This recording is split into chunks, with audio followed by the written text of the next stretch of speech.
I've told you this story a few times, but good stories deserve to be repeated. So here it is again. At age 17 thereabout, I borrowed a book from a friend. The title of the book is The Maximum Achievement, written by Brian Tracy. Somewhere inside this book, I read a statement that went on to change my life forever.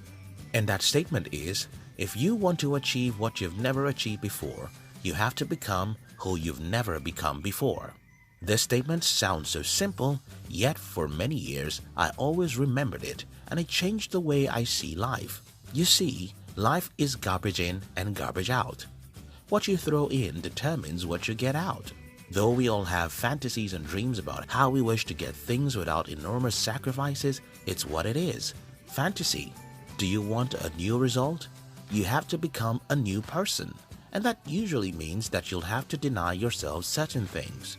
Albert Einstein said, insanity is doing the same thing and expecting a different result. Insanity is when you're willing to get something out of life, but you're not willing to give up anything in return. Below are 7 things I gave up to have the kind of life I have today. If you're new here, consider subscribing so that you won't miss other interesting videos like this. The love of my family members. I am a Nigerian, and in the culture where I grew up, your attachment to your family is forever. You don't get to a particular age and let go of your family members.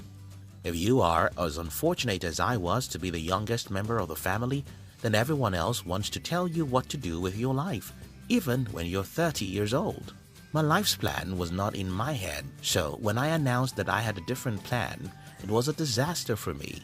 The plan everyone had for me is to become a PhD holder because a degree is a god in my country. Until recent times. At some point in my life, I had to decide whether I'll continue enjoying the love of my mother, father, and my family members, or go after my dream of building a business. I decided for the latter. And as a consequence of that decision, I went through years of trauma because almost everyone in my family is waiting for my absolute crash, and they won't support you because they want their prophecy to come to pass. I don't know the part of the world you are, but I assure you, someone very special to you is going to kick against your dream. That may be your mother, your father, or your friend. You'll find yourself in an emotional crisis. Should I listen to my mother to make her happy and our relationship fine, or should I follow my dream and get my precious mother to disown me? I cried many nights and I'm still shedding tears as I write this script. It was a painful moment for me, and the only reason why I could go after my dream is that I knew all of my life was made up of it. Letting go of my dreams means letting go of my life. I would rather let go of my most precious relationships than to let go of my dreams, and that was it. The social media noise. I was once a Facebook junkie who spent as much as 4 to 5 hours every day on Facebook. I woke up one day and deleted my Facebook account because I was not just wasting my time, I was losing my mind, expecting likes and comments from the people who don't even care about my existence in the universe. Social media is like alcohol. It's not a sin, but it is the best friend of sin.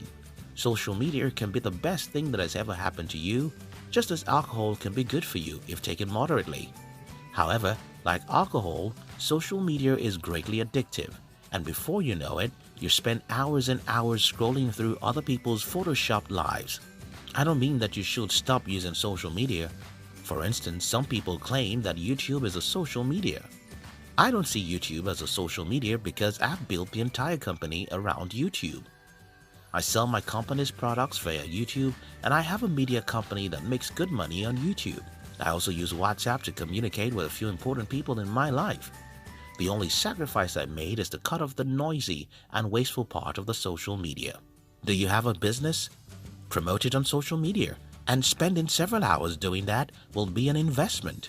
Or you just posting your photos to expect some likes and comments? Maybe you should give that up for something more productive. The negative friends. One day, when I was around 19, I sat down and made a list of all my friends. Then I asked myself, with what I know about these people today, which of them is going somewhere I want to go in the future? I discovered that most of my friends were not serious about their lives.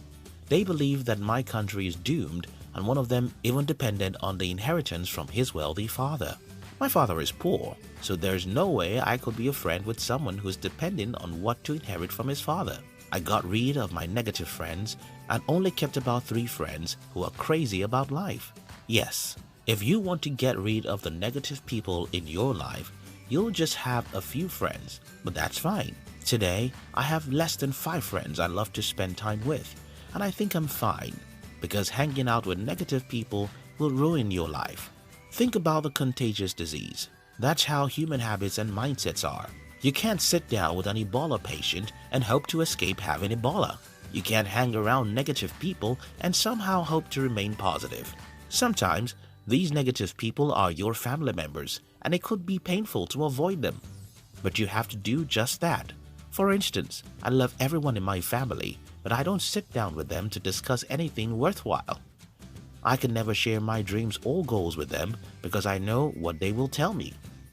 The TV. My philosophy about life is this.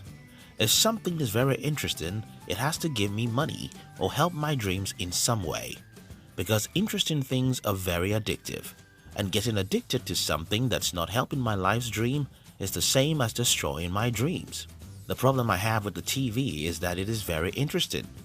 Having such an interesting box in front of me is a great temptation, but don't let me sound like I'm holier than you are here, because I am not.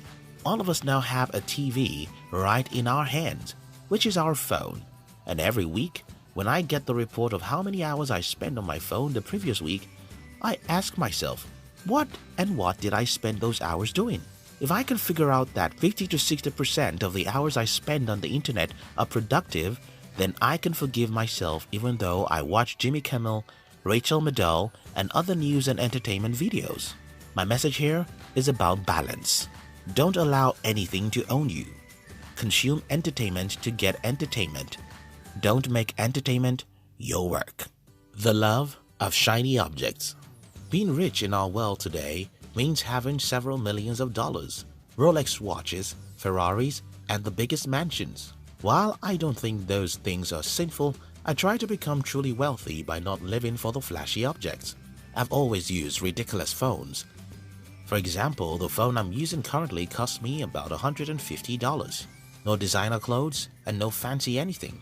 I try to be utilitarian, and what that means is that I buy things I need, not the things I like. This makes life a lot easier for me because I don't have to run after the latest iPhones or Rolex watches, which probably won't add anything to my level of happiness. While luxury is what most people define as riches, I think the real riches are when you don't have to let your possession determine your self-esteem. Again, I'm not holier than you because I get tempted and fall for the temptation to look big sometimes, but I seriously know that my true wealth lies in my ability to say no to whatever I don't need. The instant gratification. When I had my first breakthrough in business, what I told myself is, keep living like a poor man, and over the years, I've made it a commandment to live as though I'm earning 20% of what I'm truly earning. If your business gives you $10,000 a month, you'll do your future a great favor if you can figure out how to live like you earn $2,000 or $3,000 a month. That's called delaying gratification. If you like a new car and you have the money to buy it, look for how to double that money and wait till you double the money before you satisfy your loss. That's how to be smart with money. Parties, parties, parties. In my country, Nigeria, a party is a big thing. You have to blow a big party if you're getting married, naming your child, or doing your father's burial. So many people waste a ridiculous amount of money just to impress others that they have the money they don't even have. So when we gave birth to our child, I named her in the hospital, and whenever anyone came to visit us, we simply told them the name of the child. This is a taboo in my culture, and everyone thought that I was crazy. But I didn't see how organizing a big party will make me or my wife happier than we were.